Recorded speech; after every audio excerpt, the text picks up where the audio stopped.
Andito ka lang pala. Kaya din ako hanap sa'yo. Aso ng laman ng bako ko. Saan mo nang lagay? Alam mo ang password ng bangko ko, diba? Sana pinalitan ko na yung password ng bangko ko para hindi mo nabubuksan.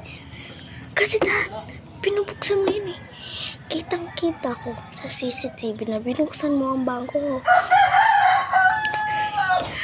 Alam mo naman, diba? Walang pakialamera. Magkapatid. Hindi ako pakialamera. Ikaw ang pakialamera. Kaya kapag ninawala doon, kahit pagkain mo yun, pambili ng pagkain mo yun, wala na akong pakialam.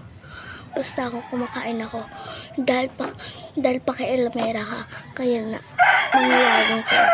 Wala ka lang kakainin. Ang kakainin mo lang, paghihirapan mo. Paghihirapan mo.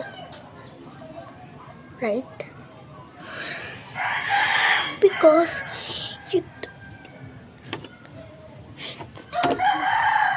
bakit mo nga kasi yun ginawa? Sinabi ko sa'yo, wag na wag kang mangialam.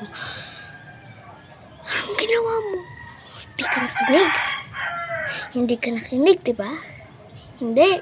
Hindi naman ako sa ganon. Nakikinig ako sa'yo. Hindi naman ako ganon na tao eh. Alam mo, ate, kung ganyan ka lang, hindi na ako makikinig sa'yo. Nakikinig ako. Hindi mo lang nakikita. Alam mo ba kung sino nagnakaw ng laman ng bangko mo?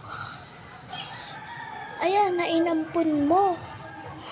Sa kalsangit ako, ganyan ang tingin mo sa akin. Kala mo magnanakaw ako. Hindi ako magnanakaw katulad mo. Ikaw talaga nagnanakaw nun.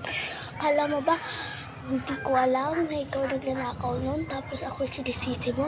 Wala akong kasalanan. Ikaw may kasalanan doon.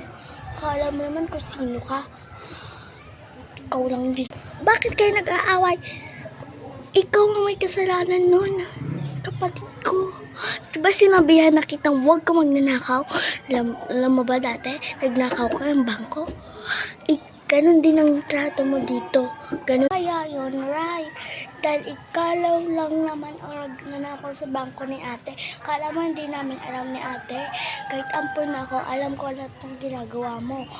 Kala mo naman kung sino ka, kapatid ka lang naman niya. Ako, anampun niya ako para maging kasama niya sa lahat. Ampun ka lang, kaya hindi ka niya papakinggan. Kasi ipinurot ka lang niya sa kalsada. Ako, kapatid niya ako.